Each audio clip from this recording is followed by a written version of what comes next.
Hi friends, എല്ലാവർക്കും സുഖമാണല്ലോ. നമുക്കിന്ന് സിമ്പിളായിട്ട് ഒരു തക്കാളി ചോറ് എങ്ങനെ തയ്യാറാക്കാൻ നോക്കാം കേട്ടോ.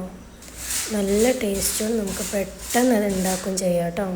അപ്പോൾ ഞാനിത് കുക്കറിലാട്ടോ ഉണ്ടാക്കുന്നത്. അപ്പോൾ ഇനി കുക്കർ നന്നായി ചൂടായ ശേഷം അതിലേക്ക് കുറച്ച് ഓയിൽ ഒഴിച്ച് കൊടുക്കാം. പിന്നെ അതിലേക്ക് കുറച്ച് പട്ട, കറാമ്പൂ, ഏലക്ക, കുറച്ച് അണ്ടിപ്പരിപ്പ്, മുന്തിരി കൂടി ചേർത്ത് അത് ചേർത്ത ശേഷം അതിലേക്ക് ഒരു സവാള ചേർത്ത് കൊടുക്കാം.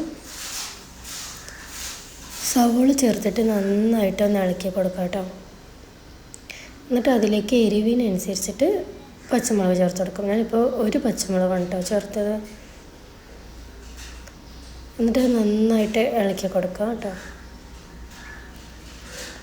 പിന്നെ അതിലേക്ക് കുറച്ച് ഇഞ്ചി വെളുത്തുള്ളി പേസ്റ്റ് ചേർത്ത് കൊടുക്കാം. എന്നിട്ട് വീണ്ടും നന്നായിട്ടൊന്ന് ഇളക്കാം കേട്ടോ. പിന്നെ അതിലേക്ക് 2 തക്കാളി പേസ്റ്റ് ചെയ്തത് ചേർത്ത് കൊടുക്കാം. എന്നിട്ട് വീണ്ടും ഇളക്കി കൊടുത്തിട്ട് 2 തക്കാളി ചെറുതായി അരിഞ്ഞതും കൂടി ചേർത്ത് കൊടുക്കാം കേട്ടോ.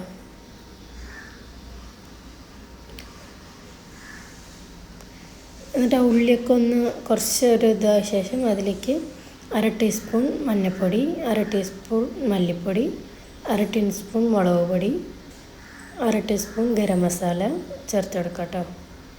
പിന്നെ ആവശ്യത്തിന് ഉപ്പ് ചേർത്ത് കൊടുക്കാം. ഉപ്പ് ആവശ്യമുണ്ടെങ്കിൽ പിന്നീട് ചേർക്കാം കേട്ടോ. എന്നിട്ട് നന്നായിട്ടൊന്ന് ഇളക്കി കൊടുക്കാം.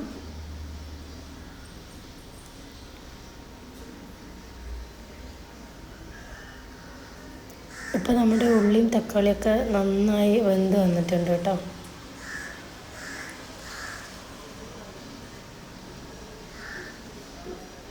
ഞാനിവിടെ 2 ഗ്ലാസ് ജീരകശാലിൻ്റെ അരിയാട്ടോ എടുത്തേക്കണത്.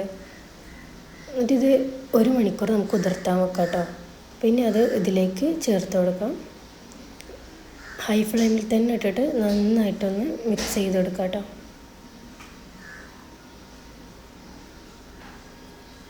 നന്നായി മിക്സ് ചെയ്ത ശേഷം അതിലേക്ക് ഞാൻ 2 ഗ്ലാസ് അരി എടുത്തത്. അപ്പോൾ നമുക്കൊരു 4 ഗ്ലാസ് വെള്ളം ചേർത്ത് കൊടുക്കാം കേട്ടോ. എന്നിട്ട് വീണ്ടും നന്നായിട്ടൊന്ന് ഇളക്കി കൊടുക്കാം. പിന്നെ അതിലേക്ക് കുറച്ച് മല്ലിയില ചേർത്ത് കൊടുക്കാം കേട്ടോ. ഇനി നമുക്കത് ഹൈ ഫ്ലെയിമിലിട്ടിട്ട് തന്നെ ഒറ്റൊരു വിസിലിന് നമുക്കത് വേവിച്ചെടുക്കാം കേട്ടോ. ഒരു വിസിൽ മതി കേട്ടോ, അതിൽ കൂടുതലാവരുത്. അപ്പോൾ അരി ഉടഞ്ഞു പോകട്ടോ.